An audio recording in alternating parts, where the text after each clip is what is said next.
Hey, what's up, soldiers? Chris here, CaribbeanPot.com, vibes it up in the kitchen as usual. It is mango season, which means we're gonna play around with some mango. And today we're doing something I shared back in 2009, I believe. So this is a sort of a refresh.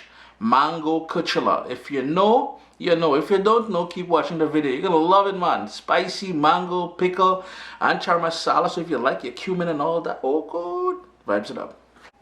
The very first thing you want to do is be careful on how you're choosing the mango. Couple tips. One, you're looking for mango that has no blemishes and stuff like that. If you notice, nice and nice coloring and everything else. And two, even more important, you want mangoes which are not fully mature yet. You want that tartness. Anything that has that yellow, that sort of going to ripe kind of thing, it's not going to give you a good end product. You want the tartness. So the first thing you want to do, and I'll show you what I mean by tartness. Notice the color there? It is a pale green. That is what we're looking for. And a little tip from my father. I spoke to my dad last night. He's the one who works hand in hand with my mom when she's making Mango Kuchela. He told me when we're doing it, some people may grate it. Yes, you've got to grate this before you grate it. Sorry, I paused there for a second. He recommended that we peel it before grating. Now you would see some recipes where they would wash it really well and grate it with the skin on. Now remember, there's a seed in the center. I'll show you guys that in a second. But what happens is when you don't peel it, the skin is more tough than the flesh of the mango. So a couple things happens there. One, when we start adding the flavor ingredients, the skin part will not easily take it on. And two, it will take on a different texture than the actual flesh of the mango. So there we go. We've got it nice and peeled. I'm going to give it a quick wash. Well, they've all been washed already. I'm going to give them another quick wash. And then we're going to grate it. And I'm using a paring knife, but you can certainly use a potato peeler if you want. Try not to remove too much of the flesh. So a really thin paring knife like I'm using here will work best. If there's a little tiny bit of green left back, like the lines and all that, that is cool, because we want that tartness, as I said. So that will work to our benefit. But for the most part, we're taking out all the skin. They're all peeled and washed, so I'm just going to put them to the side for a second. And you need a nice big bowl. If you have any extra water in there, drain that out, because pretty soon we're going to try and get most of the moisture out of it, so we're not trying to add any additional water. Mango grater.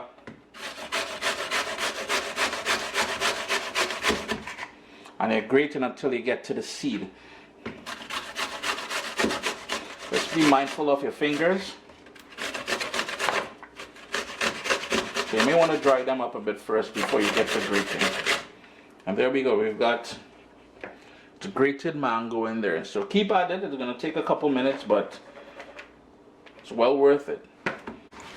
So there we go. It will take a few minutes, and you may tend to have a sore hand from holding down the grater and stuff like that. Small thing. So what we need to do now, we're not trying to waste any of this. Mangoes here in Canada is very expensive, so we're not trying to waste. We're just going to scrape all that down in here. Now here's the thing. Oh, we got some in there, so I'm going to go in there and pick that out. But here's the thing, right? I don't know if you guys can see this, but you notice all that liquid there? We need to get rid of as much liquid as we can. So what we're going to do, I have some cheesecloth here, and we're just going to take about a handful, a nice big handful of that, and then we're going to wrap it up into the cheesecloth. We're going to wring it like so, make a nice little pouch, and then over the sink we're just going to squeeze. And you really want to try and squeeze out as much of that liquid as you can. We're also going to air dry. Now when my mom would make this in the Caribbean, what she would do, and we're going to try and mimic that a little bit,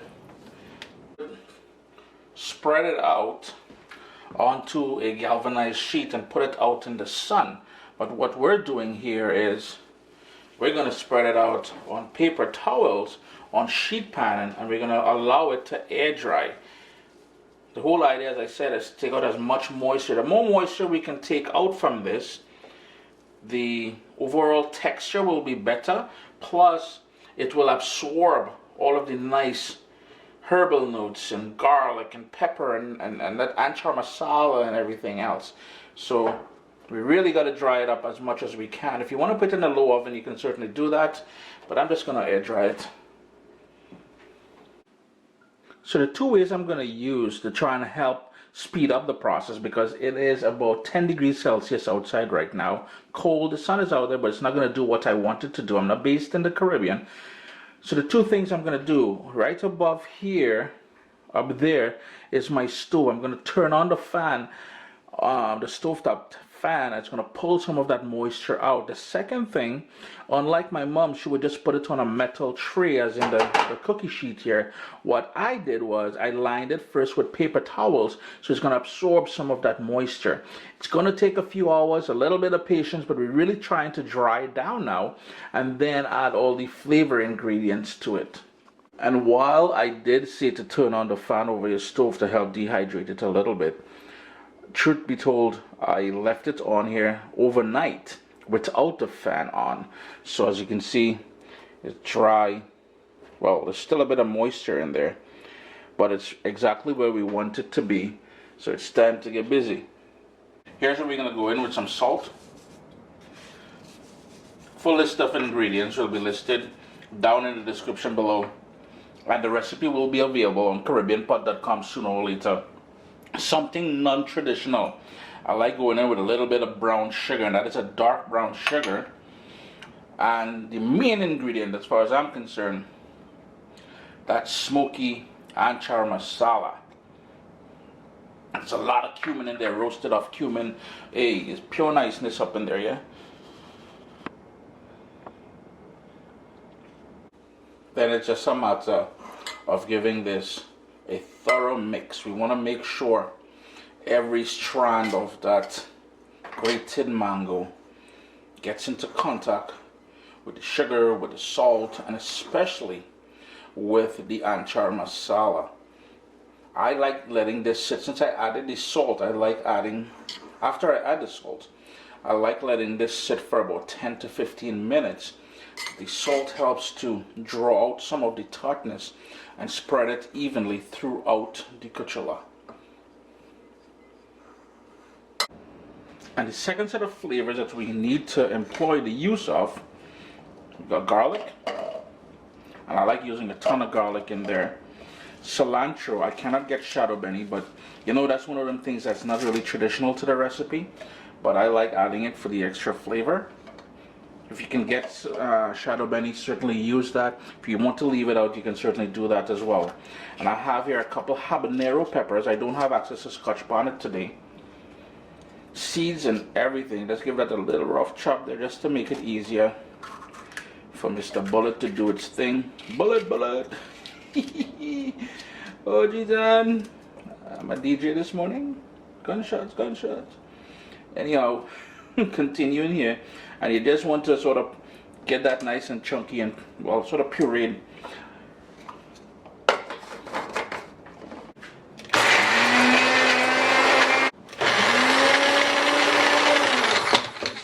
And you will need to take it out, give it a shake every so often. Now, if you wanted to do this in a blender, a food processor, or even a mortar and pestle, or even chop it up, you can certainly do that as well. In my heavy pot here on a medium heat, I just put the vegetable oil in there. That's about 1 cup of vegetable oil. There's a reason for me using so much oil in this. But while the oil is still cool, let's add this stuff in there. Because if you add it to the direct hot oil, you won't be able to breathe in here. So we want a nice, I'm going to turn my heat down all the way down to low, because I want to flavor this oil. And if you need to put a little bit in here to get everything out, you can certainly do that. That is what Iman is doing currently.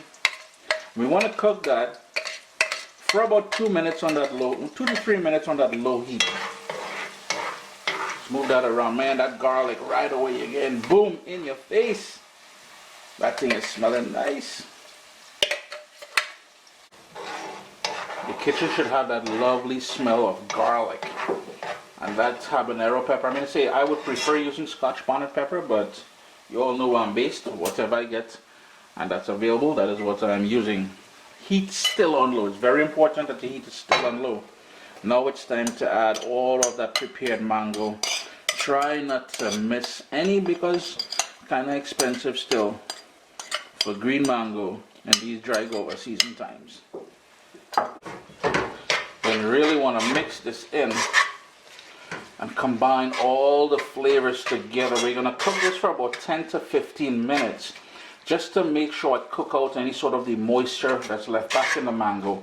And I want that mango to absorb that flavored oil. Now, the reason why we use so much oil, as I was trying to say earlier there, and I kind of went off topic, it is because it will act as a preservative to help this from going moldy, help it from going bad.